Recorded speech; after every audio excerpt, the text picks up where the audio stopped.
Moin, hello, welcome back to the channel, everyone. Checking out Mr. Volker Pispers, and he's talking about double standards in international law and democracy. It says German satire. I'm not sure if German satire is 100% accurate representation. Not really, eh? For what this political cabaret is. It's kind of a very unique thing, I feel, that I discovered and we have reacted to a few times before, and it's super biting and evocative, and like I said, it's pretty unique art form, and it certainly is 100% an art form.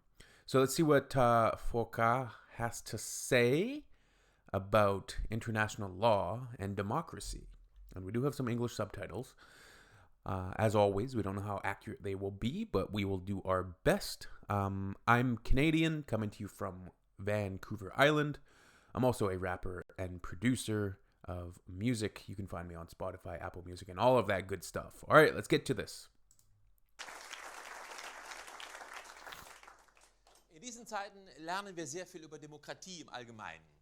Nehmen Sie mal den arabischen Frühling zum Beispiel. Da waren ja erst alle ganz begeistert. Arabischer Frühling, schaut es euch an. Die Araber haben begriffen, Demokratie ist das Beste. Sie jagen die Diktatoren ins Meer. Herrliche Bilder. Als die Ersten hinterher sprangen, um zu uns rüber zu schwimmen, ließ die Begeisterung schon etwas nach. Ja.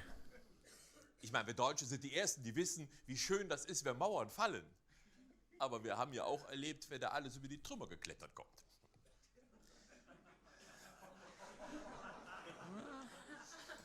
I love the stunted, almost like nervous laughter, and it's a super cool balancing act of like uncomfortability and thought-provoking, a thought-provoking performance as well. So he's talking about Arab Spring. Dann kamen die ersten freien Wahlen. Das war Tunesien, war das erste Land, wo frei gewählt werden durfte. Und da, zum Entsetzen aller, die ortsansässigen Moslems haben da muslimische Parteien gewählt. Mehrheitlich. Was hat denn das mit Demokratie zu tun? Ja. Da standen unsere Zeitungen wortwörtlich große. Sind die überhaupt reif für Demokratie? Natürlich nicht, genauso wenig wie die Menschen. What? The majority Muslim country voted in Muslims to office? Obviously not, as well as the people. Bayern. Oh, the people of Bayern. Und dann kommt es. In Ägypten kam es direkt zur Katastrophe. Lässt man die Ägypter frei wählen, da wählen sie einen Herrn Morsi als Präsidenten, einen Islamisten als Präsidenten, mehrheitlich. Ein Islamist, Sie wissen, das ist im Grunde ein Terrorist, der bis jetzt nur zu feige war. Und dann kommt dieser Morsi an die Macht, demokratisch gewählt, macht ein paar Gesetze, die einigen Leuten nicht gefallen. Da habe ich gesagt, ja, das ist mir hier auch schon oft zugegangen. Aber sogar Leute, die den Morsi gewählt hatten, waren ganz enttäuscht über das, was der da gemacht hat. Und da habe ich gesagt, willkommen in der Demokratie. Und dann stellt sich... Look at the United States. Look who the president is of the United States. That is democracy in action. And yeah, that's part of it. It's part of the deal. Part of the deal that we sign up for. Sich raus, hören Sie mal, die Demokratie in Ägypten ist viel weiter entwickelt als hier. Sehen Sie, wenn Sie sich in Ägypten bei der Wahl vertan haben, da brauchen Sie keine 4 Jahre warten, um den Irrtum zu korrigieren. Da rufen Sie einfach bei der Armee an. Und sagen, können Sie bitte mal den gewählten Präsidenten verhaften, so geht das nicht weiter. Let's have a coup. Let's restart. Wenn die Anhänger ein Protestcamp machen und demonstrieren, erklären Sie die zu Terroristen und lassen Sie die einfach über den Haufen schießen. Und dann steht in unseren Zeitungen, in Ägypten wurde die Demokratie gerettet, indem Demonstranten erschossen wurden. Und dieser Artikel muss der Janukowitsch in der Ukraine aufmerksam gelesen haben. I don't know who Yanukovych in Ukraine is, but... Aber als er das danach gemacht hat und die randalierenden Demonstranten in der Ukraine zu Terroristen erklärt Yeah, I'm not super familiar with this history that he's talking about right now. hat und hat abknallen lassen, da war es dann wieder falsch. Da muss einmal erstmal einer erklären, wo man es darf, wo nicht. Der Kohl hätte gesagt, der Mob der Straße hatte der Demokratie nicht. Street rebel doesn't have a right to speak in a democracy. Was ein aufrechter Demonstrant ist und was ein Mob ist, das entscheidet im Zweifelsfall die Bild-Zeitung. Man muss eben die Unterschiede kennen, meine Damen und Herren. Sehen Sie, wenn die USA den Irak plattbomben, anschließend einmarschieren, über 100.000 Menschen ermorden und dann sagen, ach, Entschuldigung, es gab die Atomwaffen gar nicht, wegen derer wir hier gekommen sind, dann ist das was ganz anderes, als wenn der Putin auf der Krim ein Referendum abhalten lässt, wo die Menschen sich frei entscheiden können, von wem sie unterdrückt werden wollen. Das eine. So he draws like these interesting parallels. He's talking about the USA, their invasion of Iraq, and firebombing people, and 100,000 dead. And oops, what? Oh, there's no.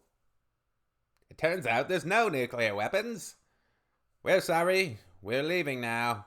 And then he kind of parallels Putin in Crimea holding a referendum about who do you want to be oppressed by.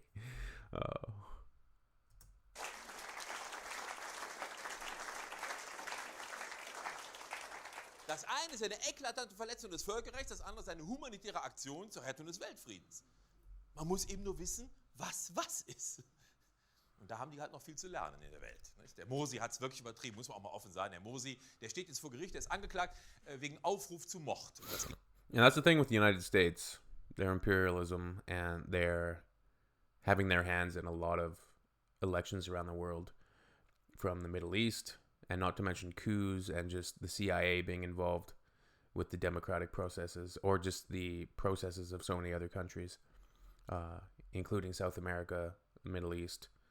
Like, pretty much isn't a spot on the planet that the Americans haven't screwed around with. And often in this fight against communism, yeah, it's crazy. It really is. And there's so many issues in the world right now. I don't know when exactly this segment was released. I'm going to guess mid-2000, like 2005 to 2010 maybe. So it's quite a long time ago. Obviously after Iraq.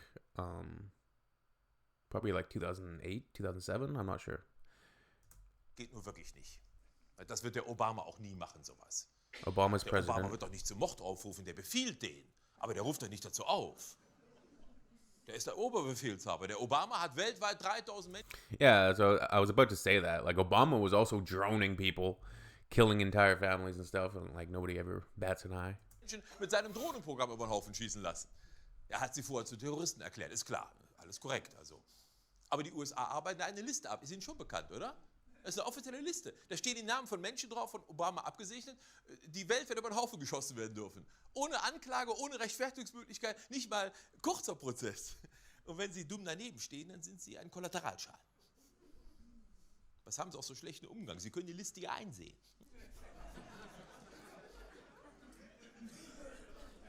Jetzt stellen Sie mal vor, der Assad in Syrien würde so eine Liste aufstellen und anfangen, weltweit Menschen umzubringen, die ihm gefährlich werden könnten. Da wäre die Weltöffentlichkeit außer sich. Das darf der überhaupt nicht. Der hat doch gar keinen Friedensnobelpreis.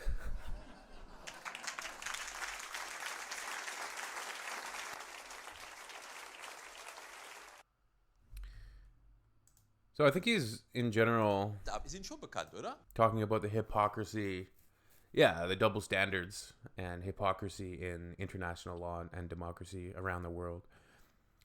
Specifically, what the United States has done.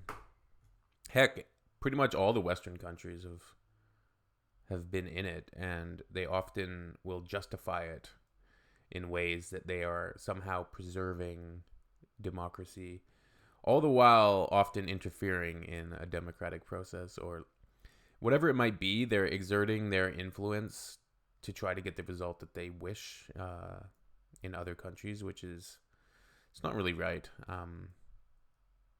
But yeah, so many things geopolitically right now that are shifting, and it's like a big game of musical chairs. I'd be interested to see what Volker's recent thoughts are on everything that's happening with not just the re-election of Donald Trump, but the German elections, what's going on in Germany, the general sentiment over certain issues. I know, like, even the EU as a whole has a lot of hot button issues that are happening, like immigration. Immigration and mass immigration, like, you need to have limits. You need to have standards.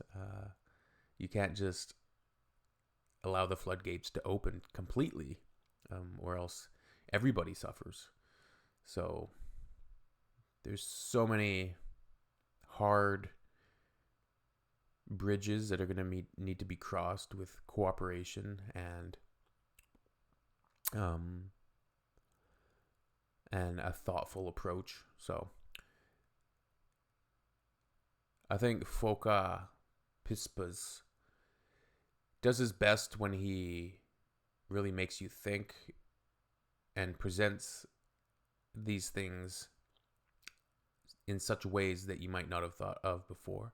Or he points out something that is fairly obvious and we should notice, but we don't always because of our biases, right? So he kind of challenges your biases and your perceptions, and dependent on where you're from and dependent on your worldview, you're going to have different opinions on it. So cool. All right.